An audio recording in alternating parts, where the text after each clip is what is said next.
నువ్వు నీ శరీరం కాదు, నీవు ఆత్మై ఉన్నావు. నీ ఆత్మకు ఒక జీవం ఉంది. ఆ జీవం ఈ రెండు కలిసి ఈ శరీరంలో నివాసం ఉంటున్నాయి.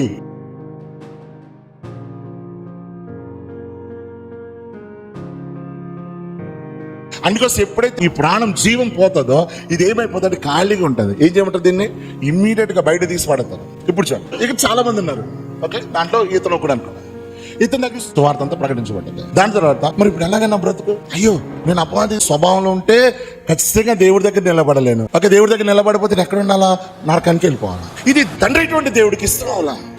ఓకే, ఇప్పుడు ఏం చేస్తాడంటే తండ్రి అటువంటి దేవుడు యేసుక్రీస్తుని భూలోకాన్ని పంపించాడు. ఇప్పుడు చాలు. 2 కొరింథీ 5:21 చదువు. మనము ఆయన యందు దేవుని నీతి తగినట్లు పాపం ఎరుగని ఆయనను మన కోసము పాపముగా చేశాడు. ఇప్పుడు ఈయన క్రీస్తు, ఈయన పాపరహితుడు. తండ్రి అటువంటి దేవుడు ఏం చేశాడంటే మనుషుల్లో ఉన్న ప్రతి పాపం తీసుకెళ్ళి ఈయనలో వేశాడు. ఇప్పుడు ఈయన పాపిగా చేయబడ్డాడు. ఎందుకు ఈయన పాపిగా చేశాడంటే ఈయనలో ఉన్నటువంటి నీతి వీళ్ళకి వచ్చేటట్టు, ప్రతి మనుషులోకి వచ్చేటట్టు. ఓకే, తండ్రి అటువంటి దేవుడు చేసాడు అవసరం.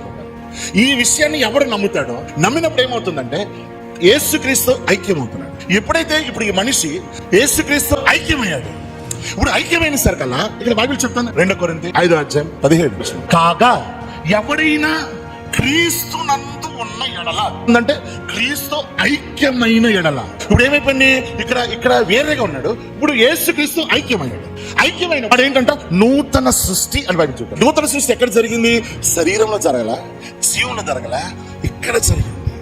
ఇప్పుడు ఈ నూతన సృష్టి ఏం చేశాడు దేవుడు అంటే నీలో ఉన్నటువంటి పాప స్వభావాన్ని తీసి దేవుని యొక్క స్వభావాన్ని దిగిచ్చాడు. ఇప్పుడు దీంట్లో దైవ స్వభావం వచ్చేసింది. ఇప్పుడు ఈ దైవ స్వభావం వచ్చింది కాబట్టి దేవుని యొక్క నీతి వచ్చింది కాబట్టి ధైర్యం వస్తుందంట. ఎందుకు ధైర్యము, ఇంతకుముందు అపవాది స్వభావం ఉండేది కాబట్టి ధైర్యం ఉండేది కాదు. ఇప్పుడు యేసుక్రీస్తు నమ్ముకున్నాడు కాబట్టి, యేసుక్రీస్తుని విశ్వసించాడు కాబట్టి ఆ విశ్వాసము ద్వారా ఈ మనిషిలోనికి ఏ స్వభావం వచ్చిందంటే దైవ స్వభావం వచ్చింది. దేవుని యొక్క స్వభావం ఈ మనిషిలోనికి వచ్చింది. ఈ మనిషిలోనికి రావటం వల్ల మనం దేవుడి దగ్గరికి ధైర్యంగా వెళ్ళొచ్చు. ఇప్పుడు ఎలా వెళ్ళొచ్చు, మనం దేవుని పిల్లలుగా. ఇటువంటి స్పృహ మనం కలిగి ఉండాలి. ఆమె